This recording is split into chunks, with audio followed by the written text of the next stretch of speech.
Welcome to Midnight Doozies. Today we will be listening to a spooky Reddit story in our Spooky Doozies series. Don't forget to like and subscribe so you don't miss any of our content. Without further ado, let's get into the story. 2 months after my boyfriend died, I saw a crow carrying his torso. Jem died on prom night. Alone and crumpled in the road, shattered into pieces while I was convinced he'd stood me up. The person who hit him swiped the ring he was going to propose to me with.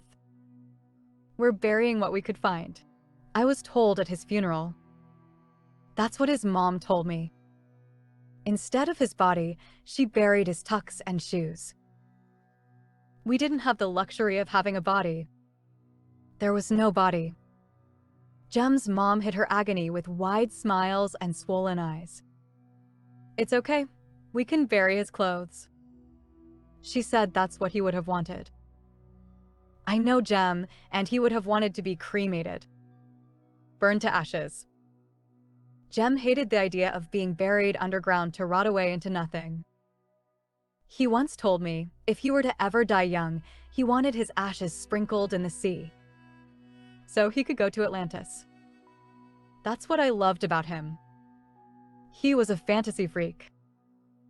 His mother's words stuck with me heavily, like a weight on my chest. She did her best to comfort me at the funeral, but I couldn't stand the idea of burying an empty coffin. We're burying what they can find, sweetheart. And some of his clothes. They couldn't find anything. Jem was dead and gone, and whatever pieces of him left were lost. Most of him was caught around the car wheel. Apparently, the crime scene was grisly. Blood on the road, a cruel scarlet smear stretching right across the sidewalk. Excuse me for my language, but the evil jerk who hit him didn't even care. He swiped the ring Jem was going to propose to me with, and left him dead on the side of the road like he didn't matter. Grief is weird. It hits you in waves, and emotions no longer feel like your own. I laugh, and it doesn't feel right. I cry, and it feels forced. It's like being an alien among humans. I thought I was okay, and then I was hearing his favorite song, smelling his cologne. It was still clinging to my clothes and my car seats, even my own skin. Then I was breaking apart all over again, overwhelmed, suffocated with him, until I couldn't breathe. I wanted to stay with him, even if he was 6 feet under the ground, buried in dirt and surrounded by wilting flowers. It wasn't fair that I was alive and he wasn't. Every day I was numb and I was sick of numb. Every day had no sound. Every day was like living in a forwarding videotape, and I was the only one awake. Alive. 2 months after Jem's death, sound bled back in the form of a loud squawk. I was walking back from school a few days ago. I don't know what day it was. I didn't care. Lifting my head, a crow swooped above me. I admit I was mesmerized, smiling a little. I think that was the first time I actually felt something. But then I glimpsed at what was caught between its talons. Scarlet entrails twisted in burned strips of clothing I recognized. What was never recovered. What his mother was still looking for. Something snapped inside me, my legs giving way. Jem's tux. The one he died wearing. Another crow flew past, its beak twitching, beady eyes focused. This time, my boyfriend's mutilated torso was clinging between tiny talons. I thought I was going to throw up. My first thought was they were hungry. But it didn't matter, because they accomplished what the police couldn't. The crows found him. Before I could stop myself, I threw myself into a run. I know it sounds ridiculous, but I had to know what was left of him, and how much of him, and if I would be able to scoop up his lost pieces and take him home. The crows touched down deep in the town forest. I thought it was a nest, or worse, maybe they were eating him. But to my shock, there were bodies, all of them dead kids, and among them, my boyfriend, lying in pieces half fused together, his head attached to his torso. The crows worked effortlessly, hopping across the ground, piecing Jem together like a puzzle. I watched, baffled. These kids weren't recently dead. They died a while ago. Serena drowned last fall. Rowan crashed his car 2 years ago. It started to hit me slowly, in waves of ice-cold water, that the crows didn't find the other dead kids.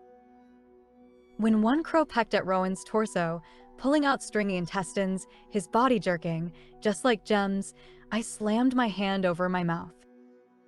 The crows dug them up, which means these birds actively searched for them. Wanted them specifically. Serena's face was half rotted away, maggots creeping from her nostrils. The crows rolled her over, chirping to each other, like giving each other orders. Rowan was more skeletal than human, and yet I watched, transfixed, as fleshy patches of feather-like skin spread across the pearly white of his skull, covering his half-mutilated grimace. When they were finished with the other two, their focus went to Jem. He took a while. So long that my legs were aching from staying crouched, my clammy hand glued to my mouth. When they were finished, the crows left in a flock, taking off into the sky. They had buried Serena and Rowan in shallow graves covered in flowers and berries. I think. I could be mistaken, but I think it was their own version of a funeral. Jem, however, lay on his back. Somehow, despite the grisly way he had been put back together, he was still beautiful. I thought I was never going to see him again, and there he was, put together like a puzzle piece. I noticed he was missing an arm, and a quiet chirp startled me. Next to me, a baby crow was dragging his mutilated arm, and with perfect precision, reattached it, hopping across my boyfriend's stomach. It flew off when I got too close, struggling to hold myself together. I dropped to my knees in front of him, tears choking my throat. I could take all of him back to his mother. I could bury him whole. I scooped him up, but when he twitched in my arms, I dropped him. "Jem?" I whispered, my trembling hands cradling his face. His flickering eyes, lips parting in a silent cry. He didn't move, his head slumping, but his chest was twitching. He was alive. When I rolled him onto his back, something slimy filled my throat. Something was writhing under his skin, raven black streaks running up and down his naked spine. His body twisted and jerked, his head snapping back, congealed blood seeping from his mouth in black lumps. I shuffled back when his spine broke through skin, splitting in two, bulging feathered appendages protruding from his back. Wings. He was beautiful, and yet when Jem turned to me, vacant eyes, beady, almost bird-like, I found myself stepping back. The glamour over my eyes seemed to come apart, and I saw the reality of him, a human twisted and cruelly contorted into something inhuman. His head twitched, dead eyes staring straight through me. I think he was trying to speak, the way his lips parted slowly, but I don't think he could. Behind him, a single crow watched him, its head inclined, almost like it was waiting for something. I screamed at it, told it to shoo, but the bird just sat there staring at me. It wasn't frightened or intimidated. It's almost like it was playing its own messed up games with me, pushing me to rush at it or try and attack the thing. Jem didn't react when I said his name. I don't think he even knows his name. Instead, he turned, spread his wings, and took off into the night. After a moment of the crow watching me, again, like it wanted me to do something, its tiny eyes flicked to a pebble, and I felt it. A sudden, overwhelming urge to grab the rock and throw it at its head. But I didn't, and, like it was disappointed, it too swooped into the air, giving me one last caw. Days later, I was woken by ice-cold air. My window was open, and on my pillow next to me, something was wet. My forehead was sticky, strands of my hair glued to my cheeks.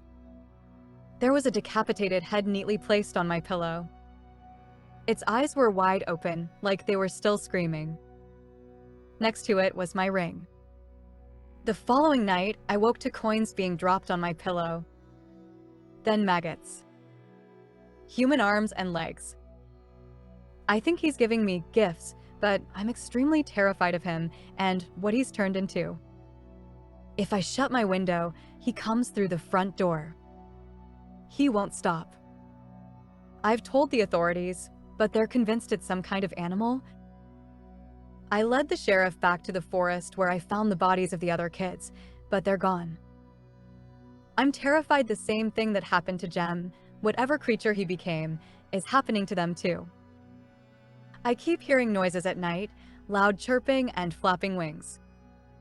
Like they're outside my house hunting me down. It sounds like they're teasing me, waiting for the right moment. I can hear a mix of human laughter laced with something wrong. Bird-like. They're outside right now, laughing. They won't stop laughing. Giggling. Chittering in their own language, and sometimes I swear the birds answer. They swoop past my window, slamming their talon like nails on the glass. I tried locking and bordering it up, but they just tore it down. Please help me. How do I get Jem to stop? Is there a way to stop them? Whatever my boyfriend has turned into is trying to end me. What did you think about this story? Let me know down in the comments section and don't forget to subscribe. Thank you for tuning in to Midnight Doozies. Goodbye.